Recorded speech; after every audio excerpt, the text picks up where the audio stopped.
Hello friends, I am Shivcharan Singh and I welcome you to this segment called The News Worthy of a Special Mention. And the first thing first, even before the Hindu society understands what is happening around, even before the Hindu society realizes the full import of what has exactly taken place in the legal corridors of the Supreme Court of India, and even before the Hindu society understands it's time for them to rejoice and uphold something very unique happening, the nexus of vultures, the bloody nexus has come to play the spoil sport. And what is that? It should be noted that the Supreme Court of India has agreed to examine the Places of Worship Special Provisions Act 1991 after a public interest litigation was filed by Advocate Petitioner Ashwani Kumar Upadhyay in the Supreme Court.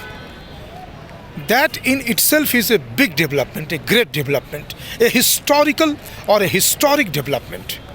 But even before the union government, which has been asked by the Supreme Court to file its response in the light of the demand raised by the PIL, comes up, and even before we can simply expect how the union government is going to respond to this Supreme Court's order, the bloody nexus, the expected quarters of the people very much living in India and very much breaking the fiber of nationalism, or at least trying to break it, have come with their most vociferous voices,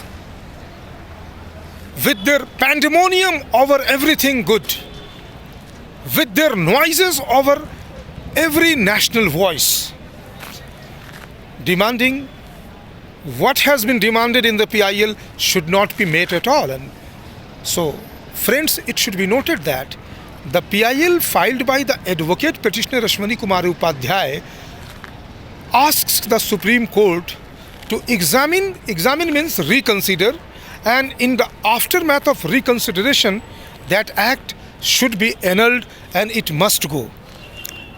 Ashwani Kumar Upadhyay has asked that this Act of 1991, which was promulgated by the Congress government in the face of a strong Hindu nationalist movement or resistance to the injustices which were meted out to we people in India for over 1,000 years, and our places of worship were demolished, razed to the ground, and over there mosques were constructed, and the number goes over thousands.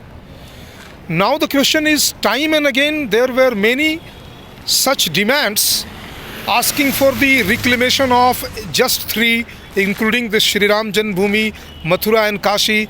Then Wasim Rizvi, a very, I shouldn't call him liberal, rather a nationalist Indian, not Muslim, because he is an Indian. He also said that no, not only 3, 11 such places of worship which were in long time in history were demolished by the Muslim invaders and rulers must be given back to the Hindus. So I don't want to talk in such constitutional fashion, 1, 2, 3, 11, etc. No, why 1, 2, 3, 4, 11, 12, 15? Hundreds and thousands of places of worship in almost all our country were demolished, and they all must be reclaimed. Unless they are reclaimed, our humiliation, our insult, and the wounds which were given to us in the form of demolition will never be healed at all. So I was talking about the Supreme Court agreeing to examine, and in the aftermath of Supreme Court's order seeking center's response and setting the ball rolling for further discussion or courtroom activities over this vultures group, first the Communist Party of India, which convened its meeting immediately after the PIL was filed, and the Bureau members issued their statement that the Union government must respect this act, must uphold the constitutional validity of this act, and should not allow any any any type of interference or examination or annulment of the act.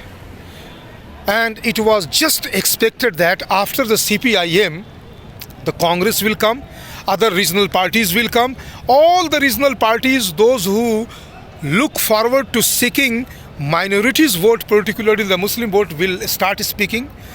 But they have kept their calculated mum over this. They will start speaking, I know. But one more expected quarter was keeping silent for some time, but now it has also opened its mouth. That is the Muslim quarters. The Sunni Waqf board people, they said no, they will fight for this act. What is this? Of course it is expected of them, but what are they shouting at the top of their voice? They say that they will take legal recourse in order to uphold this constitutional validity of the act and go to the courts against this PIL. What does that mean? Do they understand what they are saying? For over 1,000 years, Muslims came to India. Muslim rulers of India, Nawabs of India, they went on their demolition spree, their mutilation spree, their humiliation spree of the places of worship. Over their mosques were constructed. And now you say, when the Supreme Court has agreed to examine that act which prohibits the Hindus from reclaiming those places of worship which were long ago demolished, and the act also maintains that all the religious places, all the places of worship must be protected and must maintain their status quo as they existed on or before August 15, 1947. So, though it is expected from the bloody nexus of CPIM and the Muslim bodies, but it also remains to be seen how the center responds. For the bloody nexus of CPIM, other leftists, Congress, the Muslim bodies, and soon after you will see that those who have put their weight behind this farmers, so-called farmers or Khalistani movement, they will also, once they are free from their other occupations, will also join their voice once the Supreme Court really begins to examine this. So, we as Hindus need to keep an eye on this particular development, because this is not going to be very soon. For the Chief Justice of Supreme Court of India, S.A. Bobde, is going to retire because he is heading the bench. He is going to retire just in a month's time. So after he has retired, a fresh bench will be constituted for hearing this case. So it will take a very long time in order to finalize the whole thing. But in the meantime, at least one thing is there to rejoice, that a country of India where this act over our head as a kind of humiliation and stigma has at least started to think that it could be examined. A country where being Hindu was something, and claiming yourself as Hindu is, the moment you speak that you are a Hindu and you're talking about the Hindu rights in a country which is a Hindu nation. When I say it's a Hindu nation, I mean it because it's a Hindu nation.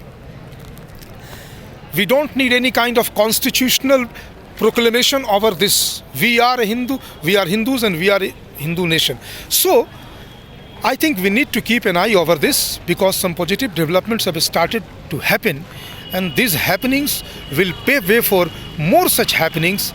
And these vultures groups, these Nakshas, though they will try at the top of their voice to thwart the process of examining this act, for they are all over the ecosystem of political fiber, the political power center, and that is why we need to be aware of them. For though BJP is ruling over this country, but it doesn't mean that BJP has an all-out sway and say over everything. For once their voices become cacophonous, it will be very difficult for the BJP to draft its reply to the Supreme Court as we are expecting it to reply. But in the meantime, we shouldn't lose hope, for after all, so many good things have started happening in the present dispensation called the Modi rule. So on the same line of hope, we could expect something very positive will happen when the center will file its response. But before that, we need to expose and defeat the nexus, the bloody nexus of anti-national voices. Thank you very much.